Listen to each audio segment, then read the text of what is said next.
thanks to the City of BRIMBANK across our neighbourhood and the world, Soul Dive with AD, Roshani and Lydia on BRIMBANK Live on Live FM.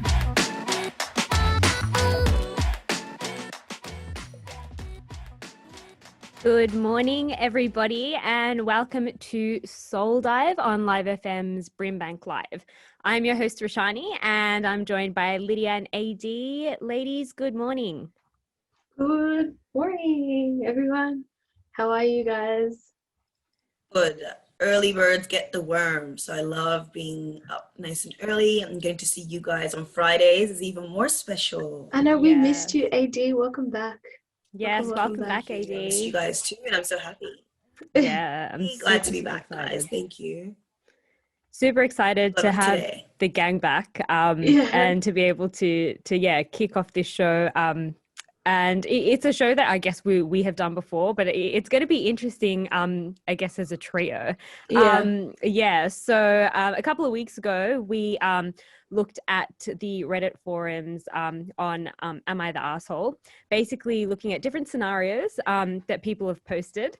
And people will post on this forum to basically get judgment, to let other people decide on the forum whether they are in the right or whether they are the assholes. So I'm really, really excited. I think that we should get straight into the first scenario. How does that sound? Let's do it. This is going to be really interesting, like you said, with the third perspective. Yeah, with an AD perspective as well. more specifically. The AD perspective, the random perspective. You should trademark that, the AD perspective. Yeah, legit. Okay, so the first scenario. Okay. Am I the asshole for refusing to pay my hairstylist for services I didn't ask for, but that she did without asking me?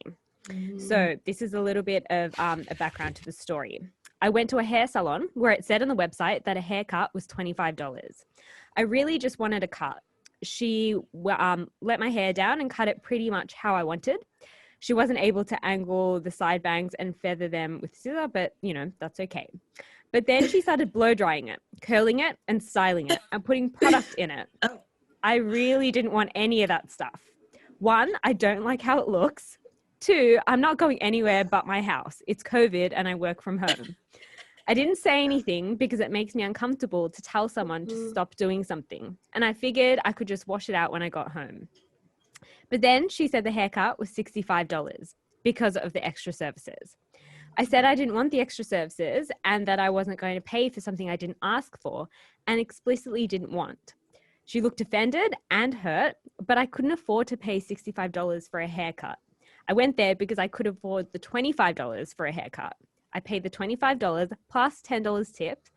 I said I'm sorry for the situation, but I really couldn't afford to pay more than double of what I thought it would be. I also said I think a customer should be made aware and consent to the price of what they're buying at any place of business. I still think that, but I still feel like the asshole. So ladies, tell me what you're thinking. If this was you, what would you do? Would you pay the $65? Would you just pay the $25 that you intended to pay? What are we thinking? AD, do you want to hit us off? Yeah, well, the thing is, I am one of those people that gets too scared to say anything once things have happened. Okay. Yeah. But in this case, I don't think the person who got the haircut is an asshole. I genuinely believe that in every profession, yes, you have to consent to the price and you have to consent to what's going on before you just do something. The lady went ahead and did her thing without asking. So no, she doesn't deserve money. Maybe she was bored. That's not the customer's business. Like, where is this assumption that, like, because I think you could do a little bit more, I'm going to do it. I don't know. It's just something about hairdressers. I feel like this is a common story that they just go that extra step that hasn't necessarily been discussed. And I don't think the onus is on the customer to feel comfortable enough to speak up and say, hey, I didn't actually ask for this. I think the onus is on the person working there to have consent, like clear, explicit consent before they go ahead with. But it's just like, what could have given her the confidence to just say, I'm just gonna do it. I'm just gonna blow dry here. I'm gonna curl here. Like that's what happened. That happened to me with plumbing though. So I called our landlord when our plumbing was a bit of a mess, and they came and fixed it. And then we got this huge bill being like, the clog is not something that we're going to pay, so you have to pay this amount for the plumber. And we're like, we could have asked for our own plumber then if we wanted to pay, you know what I mean? Or if it was on us to pay. And it was a whole ordeal. And I said, not paying. Didn't end up paying. They didn't do anything about it.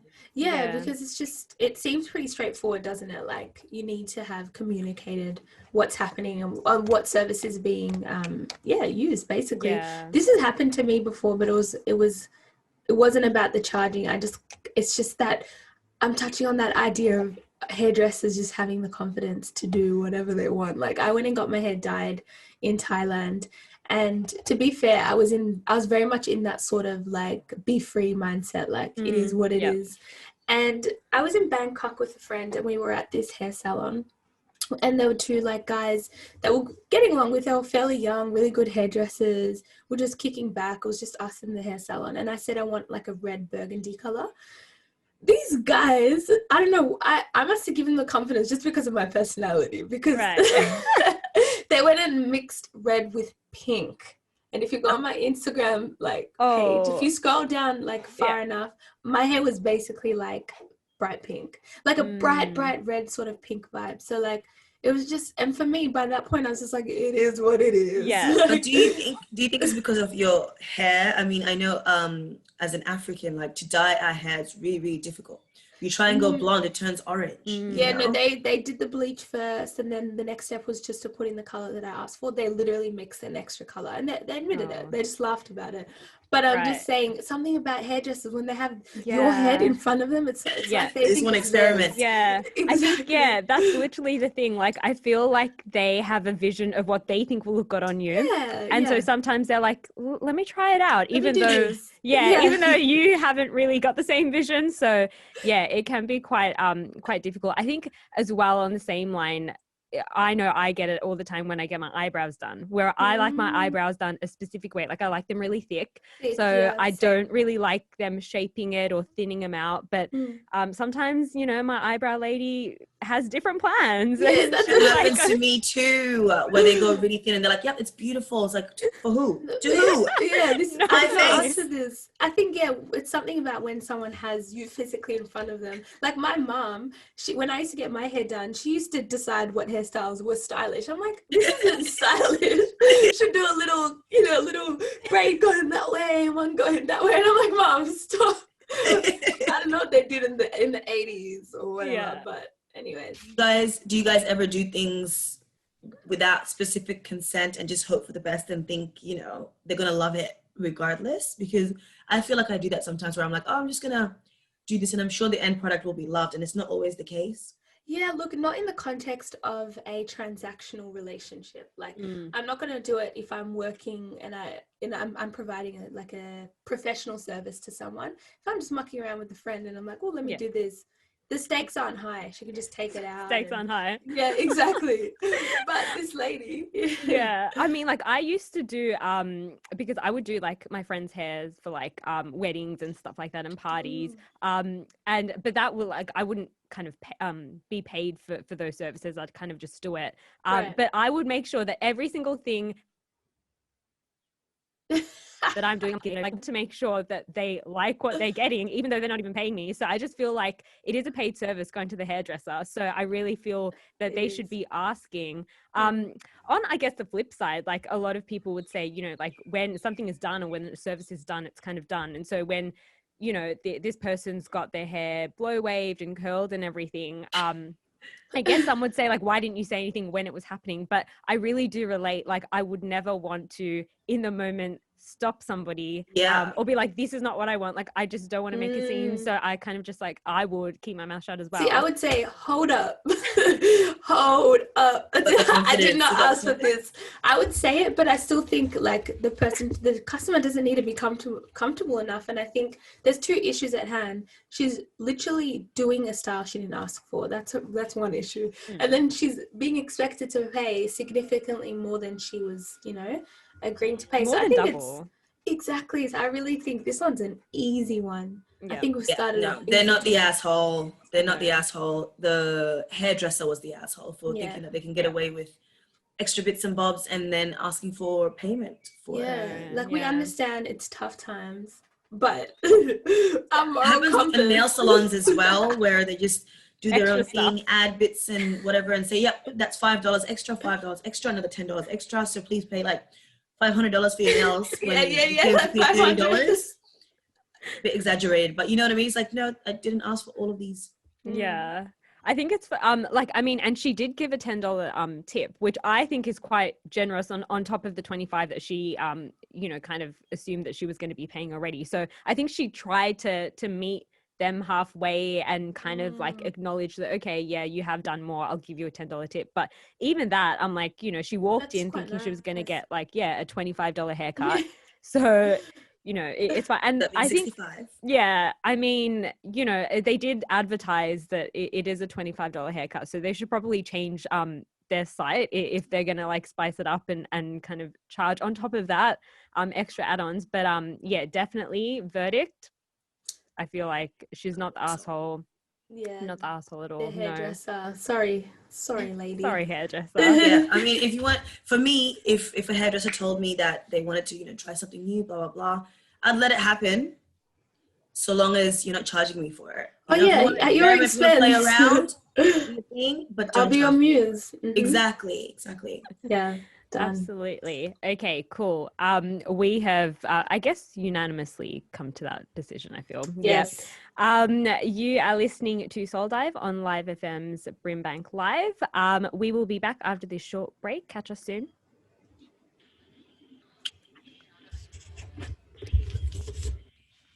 I forgot to reset. This is Lydia, AD, and Roshani. You did well. You didn't say if you're listening, so that's. I know. I was just. I noticed that too. Now, Lydia, is your mic plugged in at the moment? Yeah. It sounds like it's not. Are you hearing yourself through your mic when you're speaking? Yeah, I can hear. I can hear myself. Yeah. It's a bit echoey for some reason. I'm not sure why. Is it? Yeah, it's on. Yeah. Hello. Maybe it's a bit too far away from you. Maybe it's far away. Okay. Yeah, just bring it a bit closer. Let's test it. All right. This microphone just hasn't been it for me. Hello. That's better. Yeah. Okay, it needs to be all the way up here. Yeah. I prefer one book higher. It's actually one quite book close higher. to you. Yeah. Good segment, guys. Well done. But everyone in agrees is boring. Exactly. Yeah, hopefully the next one's something that's. Because that one was easy. She was the asshole. I feel like the next one will be a lot more Okay, cool. Especially with the tip. Like. Ralph wants us to argue. He wants the drama. Good radio. Makes a good radio.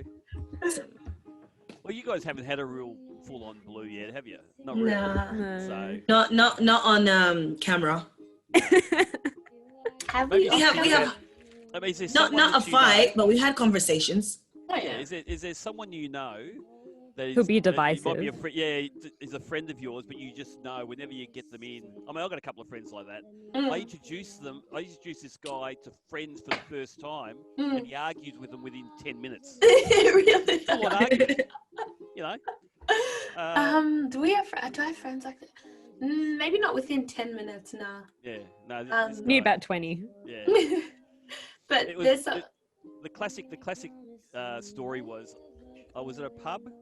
I went to the pub with this guy. I met another mate who was a mate of mine. They hadn't met before. I went over and got a couple of beers. I just went to say, I'll get you a couple of beers. You guys just get to know each other. It was 5 minutes, literally. I came back and they were arguing to the point where my other mate who was already there was standing up ready to hit this guy. Really? Oh my gosh.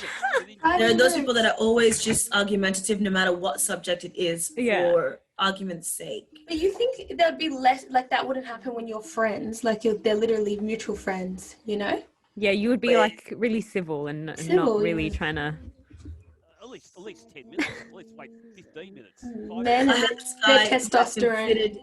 I had a guy who I considered a friend, but he was a bit of a racist, and you just realize like with everything that he says, you'd be talking about something, then he's always like, yeah, but, and yeah. Not about that. they don't. Yeah.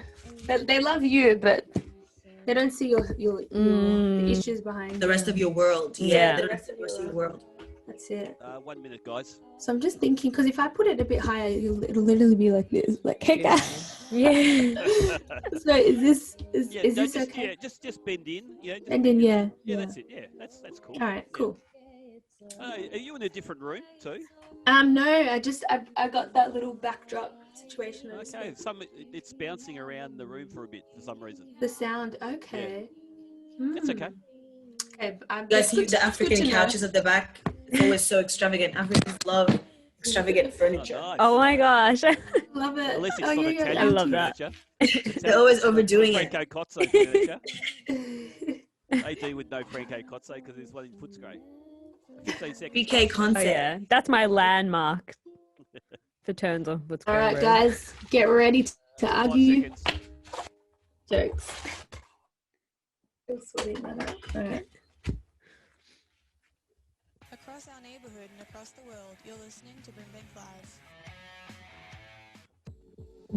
Here we go. I think this will be a game changer. Thanks to the city of Brimbank across our neighbourhood and the world, Soul Dive with AD, Roshani and Lydia on Brimbank Live on Live FM. Welcome back, guys. You are listening to Soul Dive on Live FM Live. I am your host, Roshani, and I'm joined by Lydia and AD. Just before the break, we were chatting about a scenario on Am I the Arsehole? We came to the conclusion that the person was not an arsehole for refusing to pay for services that they did not consent to. We've got one now that I guess has a lot of sides to it. Okay, read it out. Am I the arsehole for not inviting my friend's girlfriend to my wedding? So I'm a male, 25, and I have a friend who's also male and 25. He is fun, but not very assertive. We occasionally have a beer together and we like to do a lot of fun things. That was before he got himself his girlfriend, Lucy. Lucy is weird. She likes to jab verbally at Jake. She always says it's in good spirits and jab verbally back, but I have never seen him do such a thing. She likes to call him her slave. For example, she gives him her bag and tells him, take it like a good slave. He never complains and always obliges, but I feel like she's taking it too far. When they play games together, she calls him stupid and she'll always laugh about it. I decided that I don't want Lucy at my wedding. I only invited Jake, but he called me and asked me if there's an invite for Lucy. I told him no. He asked if other friends' girlfriends will be there. And yeah, they will, because they aren't toxic. But Jake was really upset. They've been together for a long time, 2 years, to marry her. I told him he would be stupid to marry her and he should reconsider the relationship. He hung up and is now not responding to me. We've disputed before, but we have now since Lucy. My fiance tells me I've overstepped it. So am I the arsehole? Okay. Lydia, you can go first. Lydia, I'm gonna open it up to I you. just took your host job right from my Sorry about that. Go, Lydia. You read my mind. Yeah, this one's interesting because, okay, cool. I was even reacting to some of the things I was hearing about how the friend interacts with his girlfriend and, more importantly, how she interacts with him, calling him a slave and whatnot. But, and I mean, that is weird. Like, I wish I had more context, like, behind that. But I don't know. I just think, like, yeah, on one hand, I think it's a common narrative that you might not necessarily approve of your friend's partner.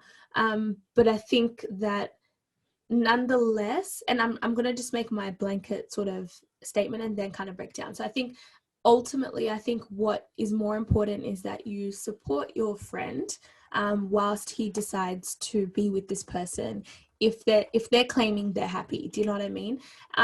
Okay, maybe this friend is sensing that, I don't know, the friend was acting out of character. Was that right? Because did you mention that the friend is not really sort of like a fighter or doesn't really retaliate, but in this case, he was going back and forth with his girlfriend, which seemed out of character to his friend. Yeah, I think that's the context he kind of paints. Right. Yeah, and it's so hard to understand who, like, if he's being really objective here, if he's really like objectively considering his friend and saying, oh, like he's acting out of character, he's not being treated well, like I just don't like this. Or if he's kind of like, I'm seeing these things that I really don't appreciate and they trigger me in certain ways, and he's with someone that I care about. Because I think ultimately we only have we don't have much of a say when it comes to our friends' partners. And I think if that person is disturbing your peace directly for very good reasons, then I think it's a conversation to maybe open up with your friend. But if it's just you observing from a third party perspective of how they interact and not approving, I don't know if we really have that right, to be honest. And yeah, it's your wedding. So it's just like you're making a really big statement. And I think that statement's more so a statement of, I don't support you because I've made my decision about this person. When really, yeah, that person coming to your wedding, you're probably not even going to feel it. Being the person getting married, you're just going to disappoint your friend, really.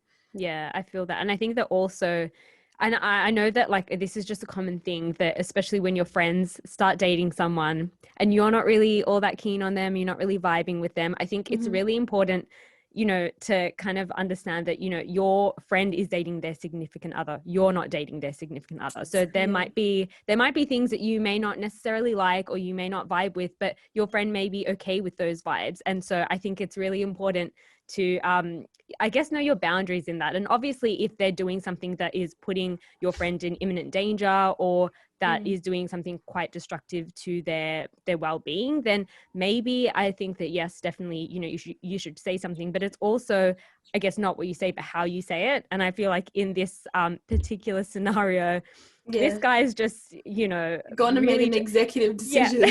Like, he is not about Lucy. And I just think that the way that he might have approached it was not the greatest, especially in the context of his wedding and inviting everybody else's girlfriends but Lucy. Like he's really making a statement here. And personal. I think and I guess at the end of the day it is your wedding, so you know you want who you want there. But I think, look, it's not going to hurt him if he, you know, sends an invite Lucy's way. Like it's not going to kill him. I think that, you know, he does seem a little, not, I wouldn't say controlling, but I just think like your friend's life is your friend's life. And his friend has obviously said that, you know, he really likes Lucy. They've been together for 2 years. He wants to marry her. So they're obviously serious, and his friend is not showing any signs that he's unhappy in the relationship. I think if his friend's unhappy in the relationship and he's kind of saying these things that he doesn't like the way Lucy's treating him, then I think that's one thing. But I don't see that here. So I think, yeah, it's your wedding, invite who you want, but you're causing a lot of drama here when you could just invite her, and you're not even going to see Lucy for the whole time, I'm sure. Like,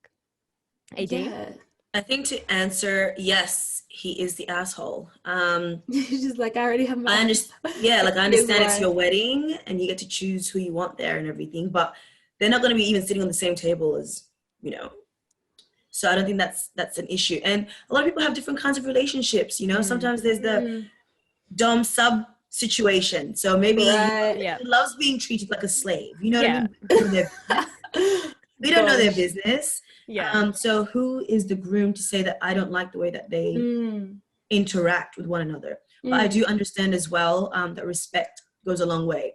Whatever kind of relationship you have, you know, whether the guy likes to be disrespected somehow, that can be done behind closed doors. Like, I don't think Lucy made a very good impression by calling her partner stupid in front of their friends and everything. Or slave. Or a slave. Like, you know, the word stupid really triggers me. So that's why that's even worse for me than a slave. You know what I mean? Also, like, what nationality is this man that's being called a slave? Because in what context is she calling him a slave? It's very different for like a white person being called a slave versus a black person with like genuine slave history. Do you know what I mean? So it's just like, maybe we don't have all the context, but I would be appalled if I heard that. You know?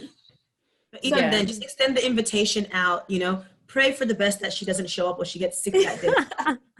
Cool. But I think it's really important to support your friends through a tough time or a good time, because that's kind of half of the reason why people stay in bad relationships, because they don't feel like they have that support anymore from the friends if they do try and reach out. So from the friend's perspective, you should always be there, even if you see something wrong, be there for being their sake, and then hopefully your friend reaches out to you and says, how can I get out of this, or I'm not very and I'd say like you should be there for your friend to the extent that I guess it doesn't disturb your peace too much. And in this case, I could not argue for the man getting married that his peace is going to be disturbed because, like you said, he's not going to even feel her presence at his wedding. And maybe I think he cares so much about his friend, and I totally understand. I had some toxic relationships, and my friends hated my partner at one point. Right.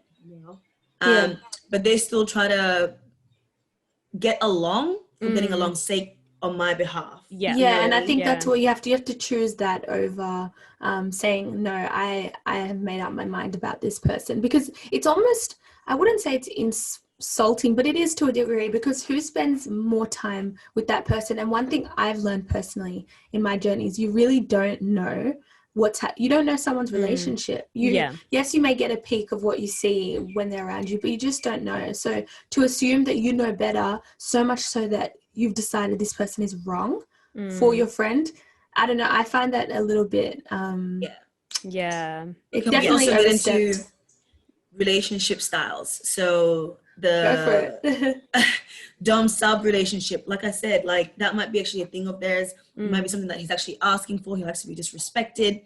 We don't know. I mean, I don't know if this is an 18 plus segment right now or not, but there are a lot of different relationship styles, and some people like to be disrespected in public. So we don't know. We don't know. In public, what they're about. Yes, so you can hold someone on a leash and make them walk around in public to humiliate them. Humiliation is a thing. For anyone who knows these kinds of weird, I don't know why I know these things. I think you need to meet your friend on a heart-to-heart one-on-one, be like, hey man, not like I made up my mind and this is what I'm doing about it. Like, who knows if he hasn't done that already, but regardless, it's like, let her come to the wedding, I do feel that. If you're just tuning in, you're listening to Soul Dive on Live FM's BRIMBANK Live with Roshani, AD and Lydia. I do agree. I think that at the end of the day, what's his name, Jake? Mean, at the end, Jake, I feel like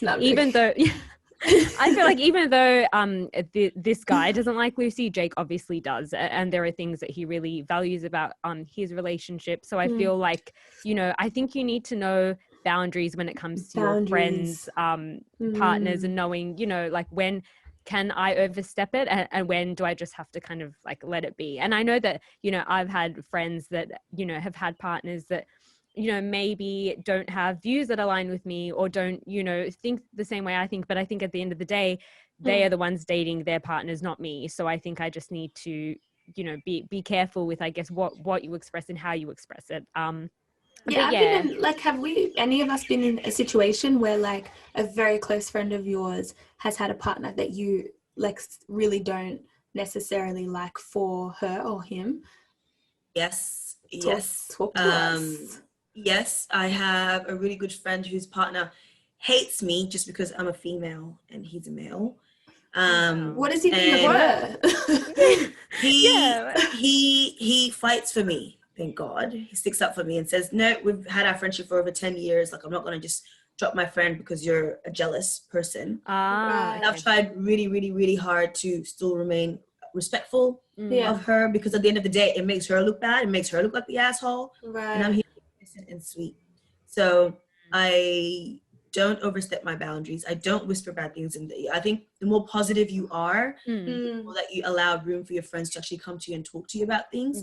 Just like with Jake, I think that the groom actually pushed him, even if he was in a toxic relationship, he kind of pushed him more towards this girl and less towards himself, where he can actually open up and say, hey, I might need help. Thank you, for seeing these things, because I'm so deep in it that I can't see what's wrong. Sometimes you can't see what's wrong when you're inside the relationship. And sometimes someone telling you what's wrong before you've really been able to come to that conclusion yourself isn't the best thing, because then like you said, ego, pride, all of these things are real things. So if you have someone telling you like, oh, that person's not good for you for XYZ reasons, you're still about to come to that realization. You're just not going to feel comfortable going to the person who's been rubbing it in your face, You have to be gentle and sensitive about these things. So And I definitely think, I feel like if it was a two-way thing with this guy not liking Lucy and Lucy not liking this guy, I feel like he would have definitely said it. But he hasn't said anything, I don't think. I think it's just a personal thing that he just thinks Lucy is weird and Lucy is this. Cares and a lot. I think he cares a lot about his friend, which is commendable. You know what I mean? He cares so much that he just cannot stand Lucy being around because of the disrespect that she gives Jake. But there was definitely a way to go about it. And Lydia, you said earlier, like, if it was going to disturb his peace, then he can have that honest conversation with his friend and say, hey, it's my wedding. You know, I love you. I would bring Lucy, but she's going to ruin my day. So can you please just not for me? Yeah. But it wasn't like that. It was just like, I've observed your relationship. Yeah. I say that I don't like it. I've made the decision. It's a no from me. Type thing. And it's when it's like that it seems less for the like benefit of the friend rather than him, you know? Yes.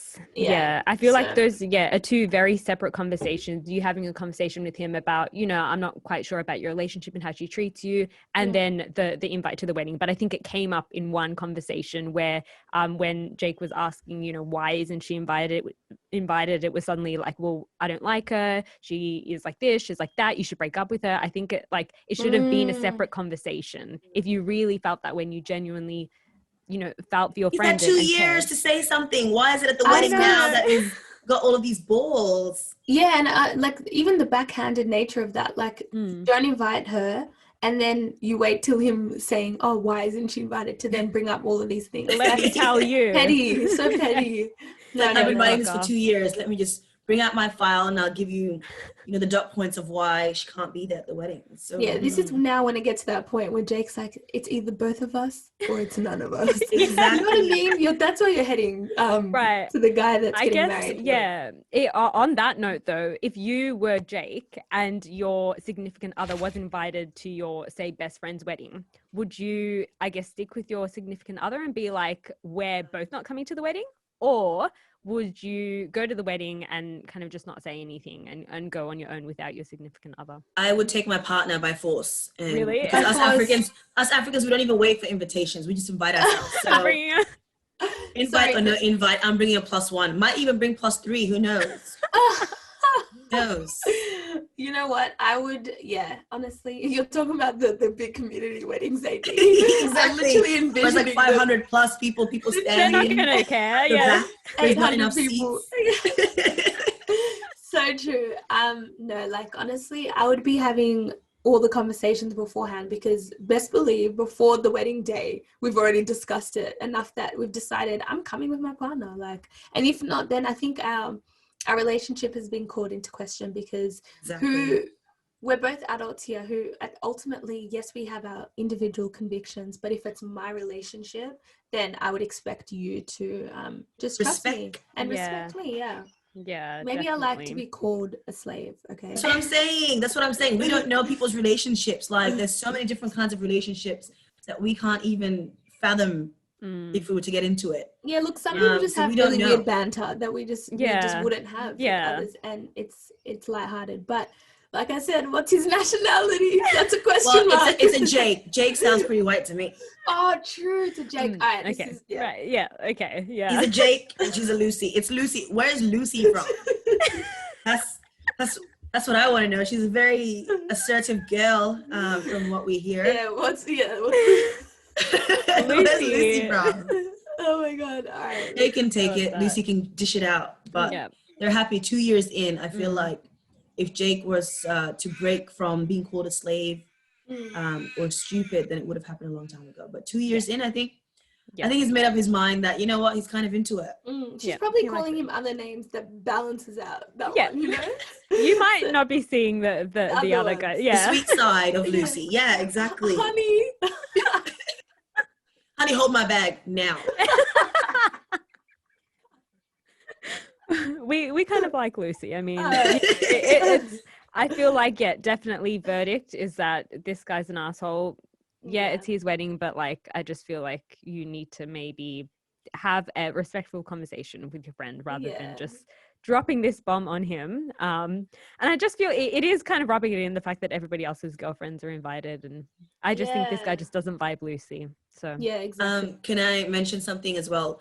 with different cultures, like here in Australia, we always talk about how it's passive aggression. It's never in your face. Yeah. So maybe this was the only time he felt like he could really say something without having to say something. So we don't know what the Making a cultural background statement, is. Yeah. Yeah, you know, whether he just felt like he couldn't be direct. And this was one his opportunity way. here.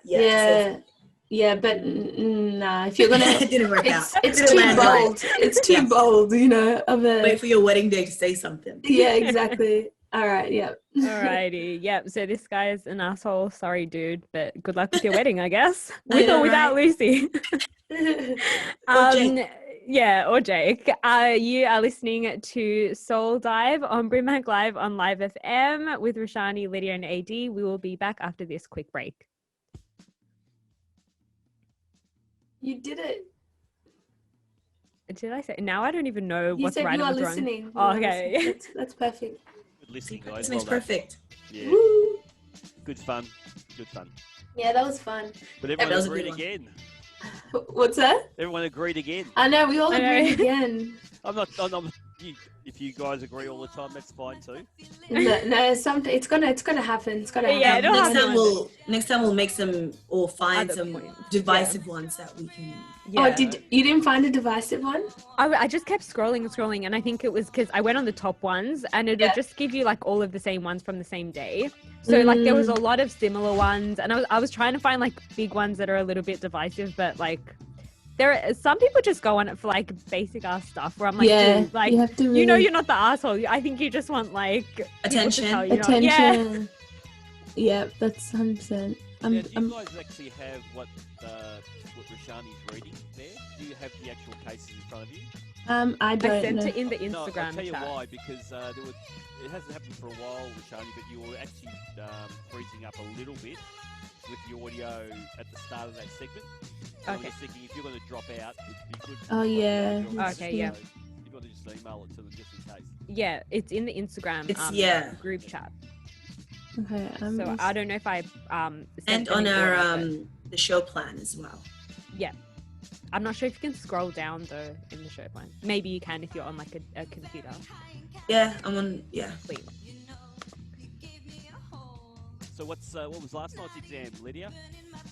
Last night was Psychology 101, which is like intro to, because the thing is I'm only actually doing one unit this trimester, but I'm doing 3 exams because I had in 2019 last year I wasn't able to sit 2 exams because of my back, so they had to reschedule it for when the subject was going to be taking place again, which is now. So it was kind of like, I have to relearn content that I haven't learned for 10 months. Guys, something happened to me physically. I don't sweat really anymore the past 3 weeks. Yeah, with my nervous breakdown, the sweat went away as well for some reason. Oh my God. You never sweated in the first place. I have like my hands and feet as well, so even my hands are dry as hell. Really? Too dry for my liking, but I think this is what I prefer right now. Too dry, you said. Too Maybe dry. Can you believe that? Maybe me saying that AB's not sweating maybe should be one of these Reddit. I know, right? Assholes. Is it a glow or is it a sweat? Am I an asshole? No, we'll say that's Well, not telling me the truth. I am telling you the truth. 1 minute, guys. 1 minute. Okay. Did you girls want to read this one out if you have it with you, or did you want me to do it? AD, do you want to read it out? Sure. Yeah, because we it's did the one take where turns I last dated time the to read older it. guy, right? The one about dating the older guy? No. Oh wait. Yeah. Oh, my ex bought me. Yeah. All right. Just in and then tell me to read the thing out and I'll read it, yeah? Right.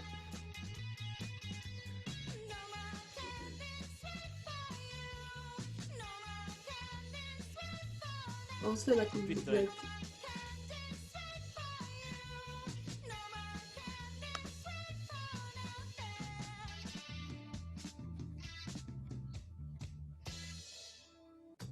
Across our neighbourhood and across the world, you're listening to BRIMBANK Live.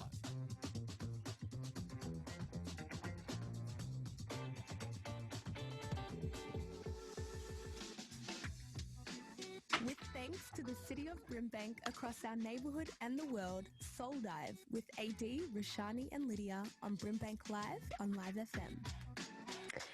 Welcome back, guys. You are listening to Soul Dive on Live FM's Brimbank Live. I'm your host Roshani with Roshani with Lydia and AD. So today we are dissecting Am I the Arsehole scenarios. We have declared the last scenario that we spoke about, the arsehole, the guy who decided that he was not going to invite his friend's girlfriend to his wedding. AD, do you want to delve into our next one? Let us know what it's about. Yeah, so scenario 3, am I the asshole for selling things my ex had bought me? And the context behind that is I dated an older guy when I was in school, and he bought me a bunch of stuff. Furniture and a TV for my apartment, a car, designer things, etc. We had a bad breakup when I graduated and got a well-paying job. It felt like he didn't like how I was not so dependent on him once I had my own income. He started to get more and more controlling to the point that he called my boss and tried to start an argument, which felt like he was trying to sabotage my job. I told my boss, an employer, to block him and not let him on the premises, saying he was someone I was once involved with, who I was no longer going to be seeing. And I was sorry he'd crossed that line. We had a really bad breakup and I really wanted to wash my hands of everything. I sold the furniture and TV and car and handbags and jewelry and used the money to pay down the last of my student loans and buy a convertible Corvette. Is it Corvette or Corvette? I don't know. Car type. Yeah, it's a car. I didn't tell anyone where I got the money, but I did post some pictures on Instagram of my new car. And I guess it got back to him because he called me from someone else's cell phone and left a yelling voicemail about me being a skank and a user and also stupid for selling the BMW and getting a worse car. He also called, He also called some of my friends to try and talk shit about me to them. Am I the asshole for selling a lot of what my ex had bought me? Ooh. Wow.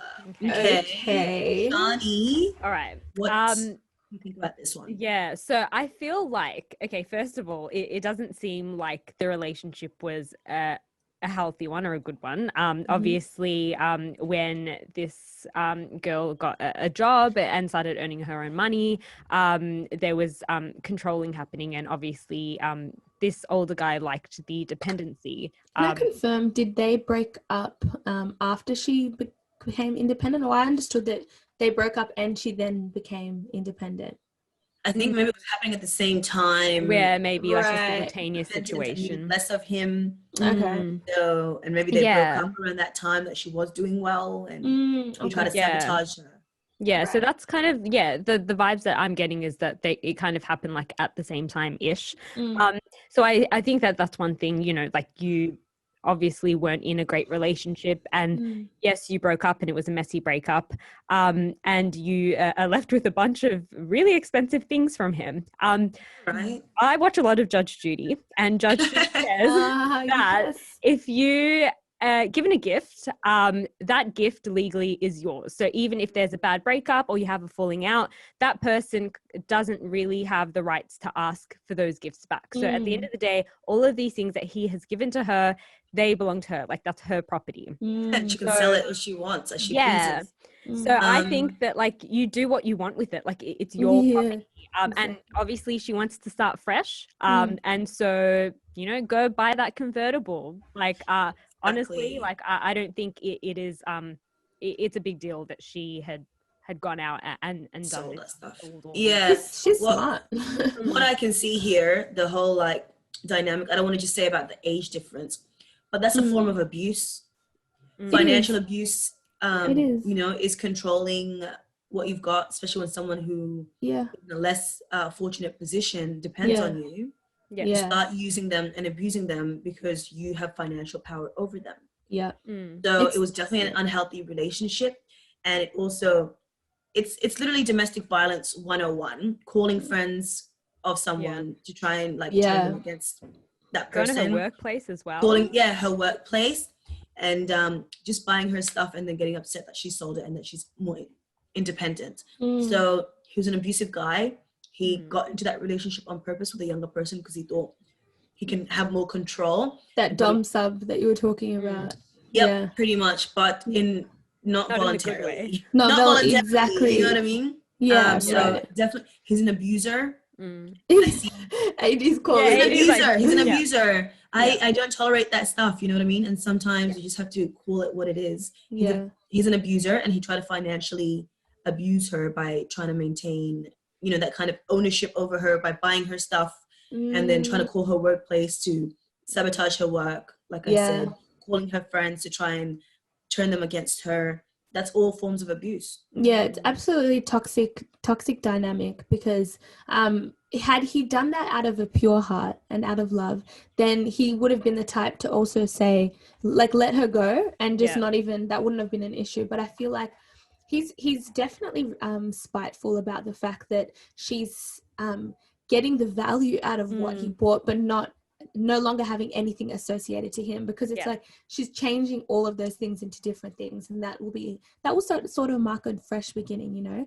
A new car, she won't be able to associate the new car to him and all of that. So I feel like he wants this person to still have these toxic reminders of him. And like you said, I don't even think that he did it out of a genuine heart when he was spoiling her within the relationship. I think it was to create that toxic dynamic of that say, I did this power. For you, I did this for you, I bought you this, and you can't live without me type thing. But she's living, clearly she can, she's living without him. And he doesn't like that. If you're just tuning in, you're listening to Soul Dive with Roshani, Lydia and AD on Live FM's BRIMBANK Live.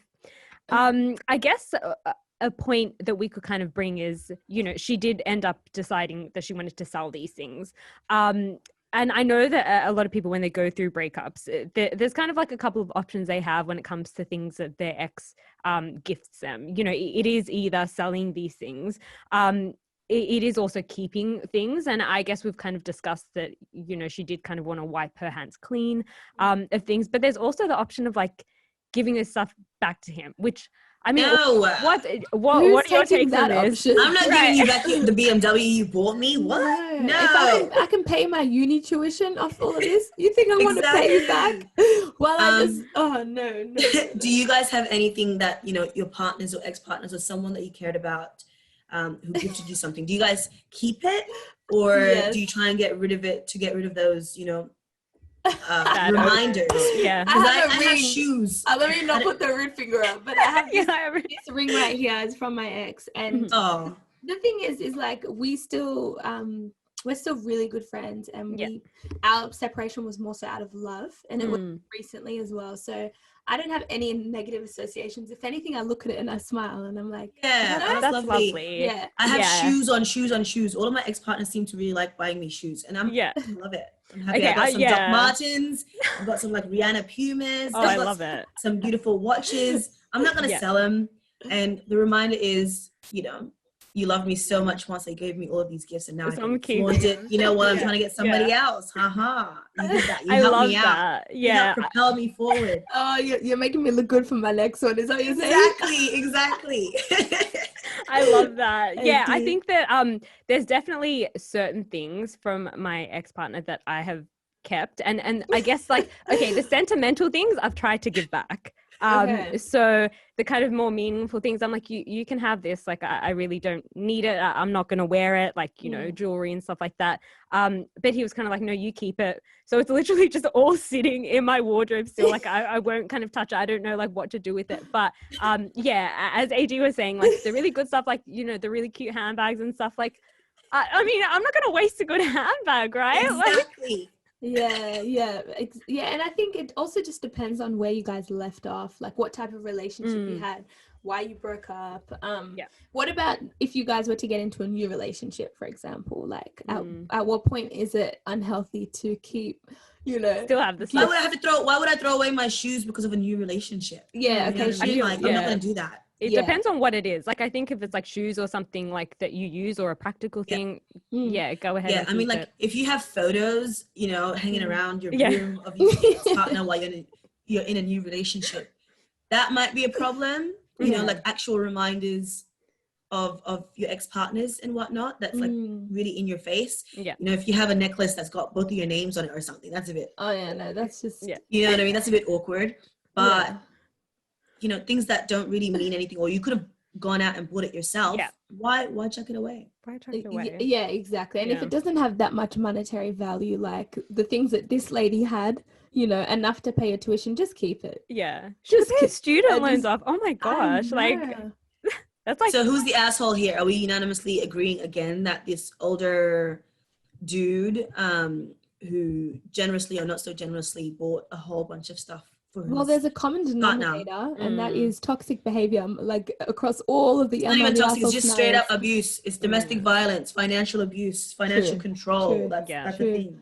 Yeah, hey, he would hate hearing that. He would hate hearing that. He'd be like, "What? You just call me an abuser?" Doesn't have He'd to be calling our bosses. Yeah, he'd be calling our producers.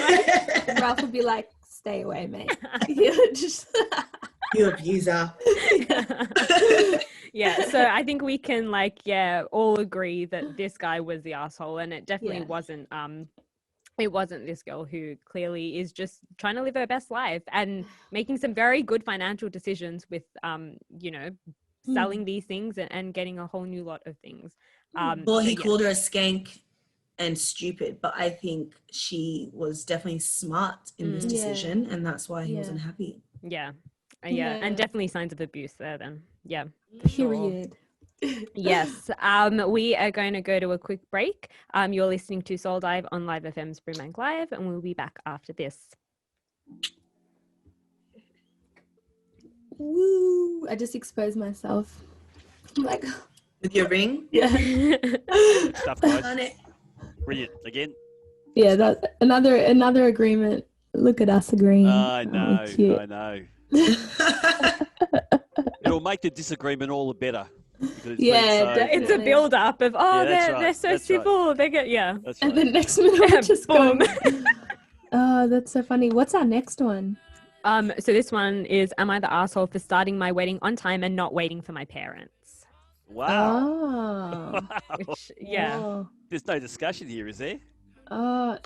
Oh, sorry, I don't know. Well, I mean, they make some big points that kind of go against what I would do, but because it's like how, are the parents, did they just, I want to know why they were the late. Context of it, yeah. Well, look, if they were parents like another one of my friends, right? I should do a show on this, really. Yeah. Another one of my friends is a Greek guy, married an Aussie.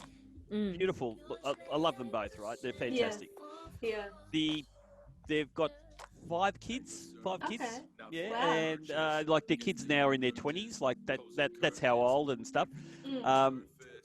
The guy's a Greek guy, or come from a Greek family. His parents didn't speak to his wife from the time that they were engaged. Really? We're talking nearly 30 years. But he'll speak to the kids, and they'll speak to the kids, and they'll speak to the son, but they won't speak to the wife. Is that because she's not Greek? Yeah. Yeah, the Greeks love the Greeks to marry the Greeks, and if you don't, they but don't. Like really, like obviously they've been together for such a long time. They've got wouldn't you just like let it go? Like it is what it is. Like they're together now. No, I'm telling you, this guy's on his deathbed. The father's on the deathbed right now. He still won't talk to any. Like, it's just ridiculous. That's a lot. I'm happy to start my wedding before those parents. Oh yeah, exactly. So it depends on the context. That's true. Oh yeah. 30, if it's like toxic seconds, parents. 30 seconds. 30 seconds. Yep. Who's gonna read this one? Do you have it with you, Lydia? Do you want to read this, or I'm happy to read it? Or it's in the group chat. If you have it, it's in the group chat. Yeah, I'll get it. 15 seconds, guys.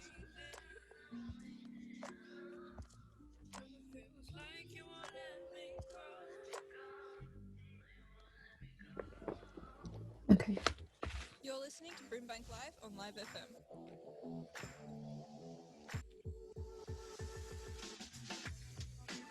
With thanks to the city of BRIMBANK across our neighbourhood and the world, Soul Dive with AD, Roshani and Lydia on BRIMBANK Live on Live FM.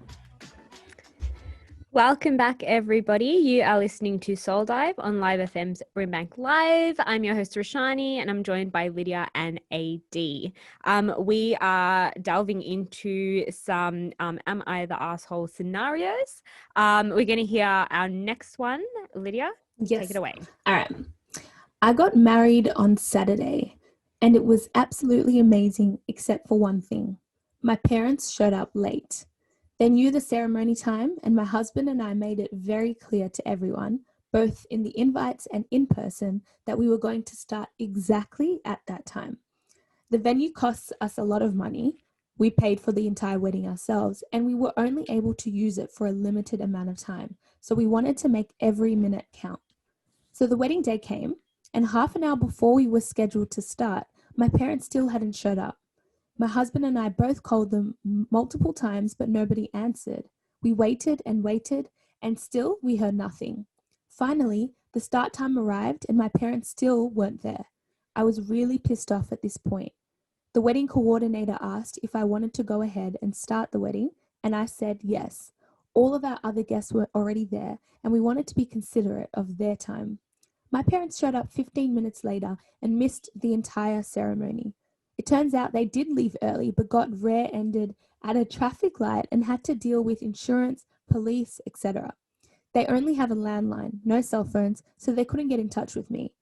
Obviously, there's no way I could have known this. I'm still frustrated with them for making more of an effort to go to the venue early. For them not making more of an effort to go to the venue early, and they're furious at me for not delaying the wedding 15 minutes so they could be there. Am I the asshole for starting my wedding on time and not waiting for my parents? Okay. Well, okay. After you said the end part where the parents actually did try and make it on time, but unfortunate events happened.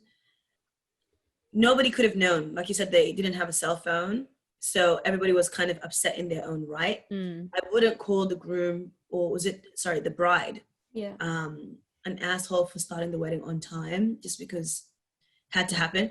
But as an African, and with that African timing, I'm never on time. Nobody's ever on time to anything.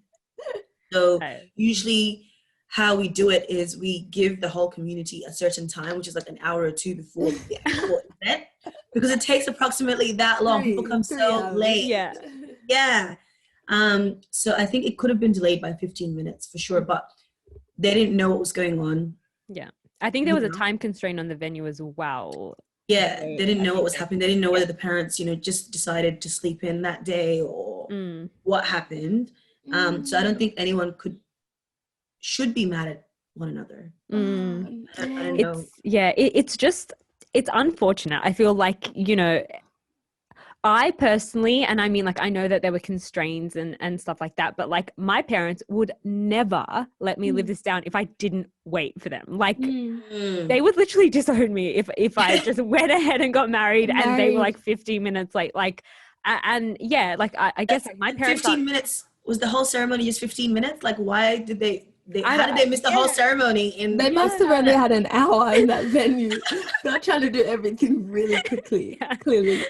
I just like, I don't know. I think in one sense, I feel like it was more so, and I'm not sure if this is the bride or the groom, but I feel like the couple getting married seemed, obviously they didn't know the scenario or the context of what happened and why their parents were late. But I feel that like they were more upset at the fact that their parents were late rather than their parents not being able to be there. I think those are two different things. Like, and I also think that you're not waiting for some random relative that you see like once your parents. Like, I feel like you can make exceptions for them. I'm not waiting for a random person, but I feel waiting for my parents. Absolutely. I personally think that they are the assholes for going ahead, because you've got it like, so it was clearly so out of character for their parents to be late, just starting there.